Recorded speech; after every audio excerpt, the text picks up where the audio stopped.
ওই জরিপে আবার বলছে যে জামায়াতের রাজনৈতিক কর্মকাণ্ড 53% মানুষ পছন্দ করছে, সেটা আবার 51% হচ্ছে বিএনপির ক্ষেত্রে। হ্যাঁ, জামাতেরটা পছন্দ করার কারণ আছে তো। কারণ আপনি দেখবেন জামাত যতগুলো কর্মসূচি দিচ্ছে, আপনি দেখবেন শহীদ পরিবারকে জামাত আর্থিক সাহায্য দিয়েছে।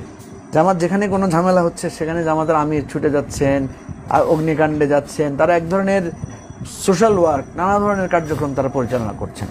তো এটা মানুষ তো পছন্দ করবে। মানুষ কে পছন্দ করবে না ভাই? আপনি যদি মানুষকে আর্থিক সাহায্য দেন, আপনি যদি বিপদে দৌড়ায় যান, আপনি যদি মানুষের কষ্টের কাছে থাকেন, মানে অপছন্দ করার তো কোনো কারণ নেই। জামাতকে রাজনৈতিকভাবে যদি আপনি দেখেন, জামাতের লিমিটেশনস কি? জামাতের লিমিটেশনস হচ্ছে একটা ধর্মীয় দল। সে ধর্মীয় দল হলে যেটা হয়, অন্যান্য ধর্মরা আপনাকে সবসময় একটা মানে মনে করবে যে আপনি তো আমার ধর্মের না, ঠিক আছে?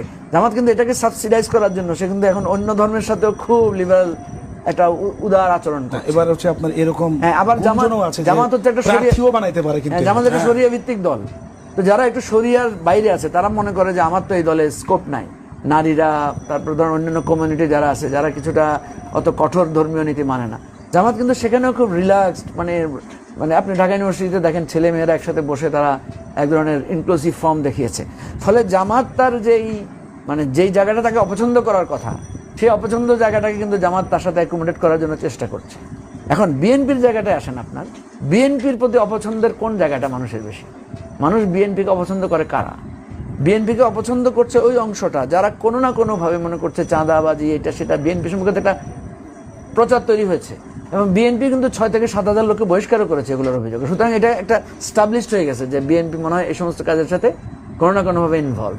তারপরে ধরেন বিএনপিকে দেখা যাচ্ছে বিএনপি 7-8 জন প্রার্থী একসাথে মুভ করতেছে, জামাতের করতেছে মাত্র একজন। তো মানুষ তো দেখবে যে বিএনপিতে তো হিউজ কম্পিটিশন। এটা একদিকে ভালো, আবার অন্যদিকে মনে হয় যে ওদের তো অনেক কোন দল, কিন্তু জামাত তো অনেক সুসংগঠিত। সুতরাং এই কম্প্যারিজনে মানুষ পছন্দ করবে। আমি বহু লোককে দেখবেন জামাতকে পছন্দ করি, জামাতকে ভোট দিব না, এরকমও আছে। আবার কিছু লোক আছে যে বিএনপিকেও পছন্দ করে, এই জন্য আমি জামাতকে ভোট দেব।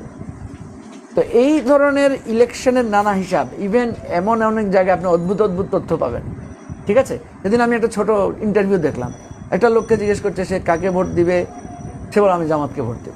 কিন্তু তাকে জিজ্ঞেস করছে জামাতের, সে জামাতের অনেক কিছুর সাথে তার দ্বিমত। সে বলছে না, আমি পছন্দ করি না, আমি এটা করি না। তো জামাতকে ভোট দিবেন কেন? আওয়ামী লীগকে দিছি, বিএনপিকে দিছি, এবার জামাতকে দিব। তাহলে ওর বিবেচনা হচ্ছে যে ঠিক আছে, আগে তো ওদেরকে দিয়েছে, এবার একে দিই। মানে এক একজনের এক এক বিবেচনা কাজ করতেছে, পছন্দ না করলেও ভোট দিচ্ছে। বিএনপিকে আপনি দেখবেন, বিএনপিকে অতীতে যারা ভোট দিয়েছে তারা আওয়ামী লীগের বিবেচনায় ভোট দিয়েছে, যে আওয়ামী লীগকে ঠেকাইতে হবে, বিএনপিকে ভোট দাও। জামাতের লোকেরা বিএনপিকে ভোট দিয়েছে না? আমি নিজেও তো বিএনপিকে ভোট দিয়েছি কেন? আমার কাছে মনে হচ্ছে বিএনপি কম্পারেটিভলি আধিপত্যবাদের বিরুদ্ধে বিএনপি একটা